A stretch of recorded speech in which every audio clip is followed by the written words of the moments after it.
हमें ड्यूक वाइसलवेरी का मेंशन दिखा जाता है। तो तब वहाँ पे हमारी रेबलर वो कहती है क्यों, आखिर ये क्यों हो रहा है, ऐसा नहीं हो सकता। और उसके सामने रोआन खड़ा हुआ था। वो कहती है आखिर भाई आपको फ्रंट लाइन में क्यों भेजा जा रहा है, आप तो अभी सिर्फ 10 साल के हैं और आप तो अभी तक नाइट भी नहीं बने, तो आखिर आपको जंग में क्यों भेजा जा रहा है। तो रोआन कहता है ये प्रपोजल मैं मना नहीं कर सकता था और ये स्कीम तो स्टार्ट से सेट कर दी गई थी ताकि मुझे भी बैटलफील्ड में भेज दिया जाए और ये सब कुछ एम्परर ने जानबूझ के किया है। तो रेबलर वो तो बहुत उदास हो गई थी। वो सोचती है ये सब कुछ एम्परर करवा रहा है, लेकिन तब उसको तो बहुत गुस्सा आ रहा था। वो अपनी मुट्ठी बंद करते हुए कहती है ये तो बिल्कुल पागलपन है। लेकिन वो सोचती है क्यों, आखिर क्यों, मेरी पहली फैमिली मुझसे दूर करने के बावजूद भी आखिर वो मेरी नई फैमिली के पीछे क्यों पड़ गए हैं।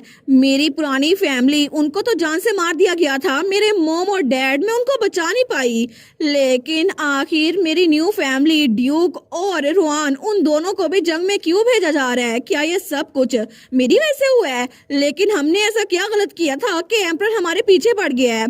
तो तभी रोआन उसका हाथ पकड़ते हुए कहता है रेबलर प्लीज मेरे बारे में फिक्र ना करो। तो रेबलर की आंखों में तो आंसू आ रहे थे, तो वो उसके आंसू साफ करते हुए कहता है मैं जाकर फादर का यूनिट उसको ज्वाइन करूंगा और वैसे भी अगर मैं वहां होऊंगा ना तो मैं अकेला नहीं होऊंगा, फादर मेरे साथ ही होंगे। लेकिन तब वो थोड़ा उदास होते हुए कहता है मोर इम्पोर्टेंटली मुझे तुमसे कहना था आई एम सॉरी, क्योंकि मैंने फादर से प्रॉमिस किया था कि मैं तुम्हें प्रोटेक्ट करूंगा, लेकिन अब मैं खुद भी यहाँ पे रुक नहीं पाऊंगा और मैं हेड ऑफ द फैमिली के तौर पर इस जगह पे अपना काम पूरा नहीं कर पाऊंगा। लेकिन मैं सारा कुछ तुम पे छोड़ के जा रहा हूँ और मेरी वजह से तुम्हें ये सारा का सारा बर्डन खुद ही उठाना पड़ेगा, मुझे माफ कर दो। तो रेबलर कहती है ऐसा मत कहे भाई, क्योंकि आपको मुझसे माफी मांगने की जरूरत नहीं है और अगर मैं अकेली होती तो फिर मेरे पास स्ट्रेंथ न होती कि मैं ऐसे फाइट बैक कर सकूं। इसी वजह से प्लीज ऐसा दोबारा कुछ भी मत कहिएगा, क्योंकि मुझे बिल्कुल भी ये बर्डन नहीं लगता। अगर ये मेरी फैमिली के लिए ना तो मैं कुछ भी करने के लिए तैयार हूँ। तो रोआन उसकी तरफ देखता है, वो कहती है मैं बस चाहती हूँ कि आप वापस आ जाएं बिल्कुल अनहार्म्ड। तो रोआन उसकी आंखों से भी आंसू निकल रहे थे, तो तब वो दोनों गले लगती हैं। वो कहता है ठीक है मैं वादा करता हूँ कि मैं अपनी सिस्टर के लिए जरूर वापस आऊंगा और मैं भी और फादर भी, हम दोनों वापस आ जाएंगे। और तब वो दोनों पिंकी प्रॉमिस करती हैं। वो कहता है पक्का वादा। लेकिन तब अगले दिन तकरीबन सुबह के वक्त जब सूरज पूरी तरह से निकला भी नहीं था, रोआन मैशन छोड़ के जा चुका था और तब उसको अलविदा करने के लिए वहां पर कोई भी नहीं था। वो सोचती है वो तो बिल्कुल एक क्रिमिनल मान लिया गया था, इसी वजह से कोई भी उसको अलविदा करने के लिए नहीं आया और बस मुझसे बाय कह के वो वहां से निकल गया और उसके लिए कोई डिपार्चर सेरेमनी भी नहीं हुई और ना ही कोई प्रॉपर फेयरवेल था। लेकिन तब वो खिड़की में उसको जाता हुआ देख रही थी। वो सोचती है मैं तो बहुत ही ज्यादा फ्रस्ट्रेटेड थी, इतनी ज्यादा कि मुझे पूरी रात नींद ही नहीं आ सकी। लेकिन वो सोचती है अब मुझे वो करना होगा जो मेरे भाई और मेरे फादर के लिए इम्पोर्टेंट है। और तब उसने उसी दिन टावर मास्टर को बुला लिया था। तो टावर मास्टर उसके सामने बैठा था। वो कहता है माय लेडी बहुत दिनों बाद मिल रहे हैं, है ना? क्या आपने फाइनली डिसाइड कर ही लिया कि आप अपने ब्लड का सैंपल मेरे साथ शेयर करेंगी? तो रेबलर वहां पे बैठी हुई थी बिल्कुल सीरियस होके।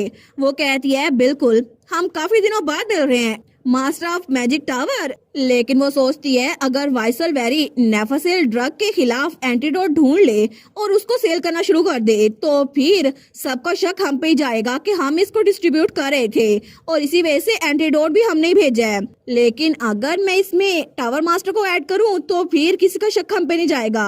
तो तब टावर मास्टर कहता है मैं आपका ब्लड सैंपल ले लूंगा, ये हर्ट नहीं होगा। लेकिन वो सोचती है मुझे टावर मास्टर का इस्तेमाल करना ही होगा। वो कहती है नहीं, आपका ये ट्रू पर्पस नहीं है ना? क्योंकि आपके लिए मेरा ब्लड मैटर नहीं करता, आपके लिए वो क्योर मैटर करता है जो पॉइजन के खिलाफ यूज होता है, एक एंटीडोट। क्या मैं ठीक कह रही हूँ? तो टावर मास्टर वो कुछ बोल ही नहीं पाता, वो उसकी तरफ देखता है। तो हमारी हीरोइन वहाँ पे कॉन्ट्रैक्ट रखते हुए कहती है मैं सीधा पॉइंट पे आती हूँ। आपको पहली बात बता देती हूँ जो मुझे आपसे चाहिए, प्लीज आप नेफासेल के लिए एंटीडोट बनाएं और उसके लिए सारा का सारा सामान इंग्रेडिएंट मैं प्रोवाइड करूंगी।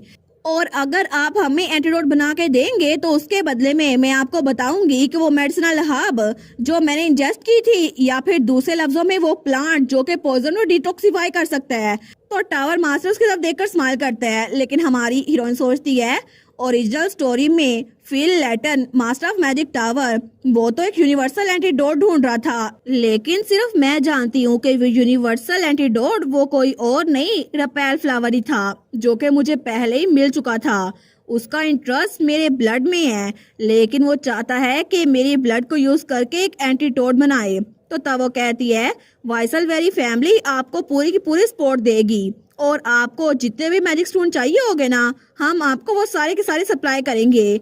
लेकिन वो सोचती है मुझे नहीं पता, अगर मुझे इसे बता देना चाहिए कि इसके पीछे रपेल फ्लावर ही है, लेकिन अगर मैं इस नेफोसिल के इंसिडेंट को रिजोल्व ना कर पाई तो फिर मेरा काम भी खत्म। जिस तरह एम्परर ने मेरे भाई को वहां जंग में भेजा है ना, वो मुझे मरवा सकता है इसी बात पे। लेकिन वो सोचती है इस सब को हल करने के लिए मास्टर ऑफ मैजिक टावर वो इकलौता सॉल्यूशन है। लेकिन तभी मास्टर ऑफ मैजिक टावर वो हंसने लग जाता है। वो कहता है oh my God young lady, आप कितनी अडोरेबल है ना। मुझे लगा ही था कि ये सच में आपकी ट्रू नेचर है या फिर आप सच में बड़ों की तरह एक्ट कर रही हैं। तो हमारे सोचती है कि यार ये मुझ पे हंस रहा है, लेकिन तब वो सीरियस होते हुए कहती है ठीक है मुझे ये बताएं कि आखिर में आपका डिसीजन है क्या। वो कहता है मैं आपकी बात मानने पे तैयार हूँ, लेकिन इसके साथ एक और कंडीशन ऐड करें।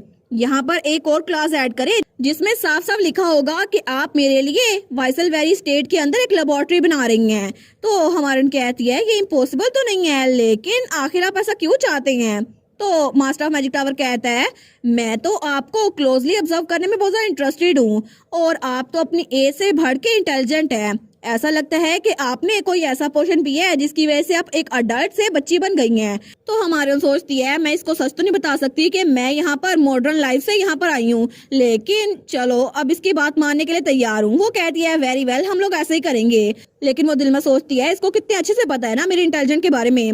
वो सोचती है सिर्फ शार्लेट, ईडन और कुछ और अटेंडेंट पीछे रह गए थे, बाकी सारे के सारे फैमिली नाइट्स वो बैटलफील्ड में ड्यूक और रोहन के साथ चले गए थे। तो इसका मतलब है कि अगर यहाँ पे मैजिक टावर का मास्टर रहेगा तो हमारे लिए फॉर्चुनेट होगा, क्योंकि अगर मेंशन पे कभी भी खतरा आया ना तो ये स्टेट को प्रोटेक्ट करने में हमारी हेल्प कर सकता है। तो हमारे कहती है क्या आपने कुछ जल्दी एक्सेप्ट नहीं कर लिया, क्या आपकी कंडीशंस ये बस यही हैं।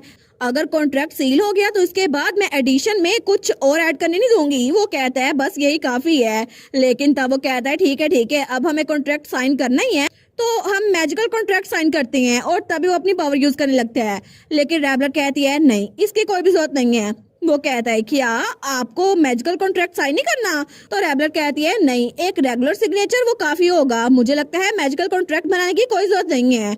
वो सोचती है मैजिकल कॉन्ट्रैक्ट ये तो दो लोगों के दरमियान होता है, अगर एक ने दूसरे के खिलाफ वर्जी की और कॉन्ट्रैक्ट में एक भी बात ना मानी तो इसका मतलब है कि वो इंसान वो मर सकता है। और आजकल तो ये कॉन्ट्रैक्ट बहुत ही ज्यादा यूज हो रहा है क्योंकि किसी इंसान को दूसरे भरोसा ही नहीं है। लेकिन वो सोचती है अगर मौका आया तो मैं इससे इस जगह को प्रोटेक्ट करने के लिए बोलूंगी। तो तब वो कहता है आजकल तो हर कोई मैजिक कॉन्ट्रैक्ट बना रहा है, लेकिन आपको सच में लगता है मैं आपको धोखा नहीं दूंगा, क्या आपको सच में मुझ पे इतना यकीन है।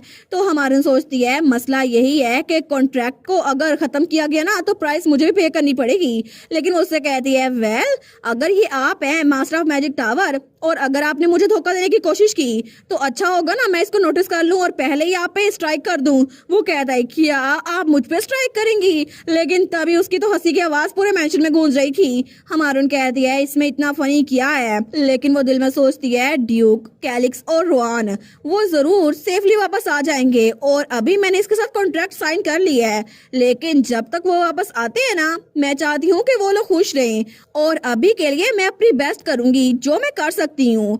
और अगर मुझे उन लोग को प्रोटेक्ट करना है जिनकी मैं फिक्र करती हूँ तो मुझे सब कुछ बर्दाश्त करना पड़ेगा।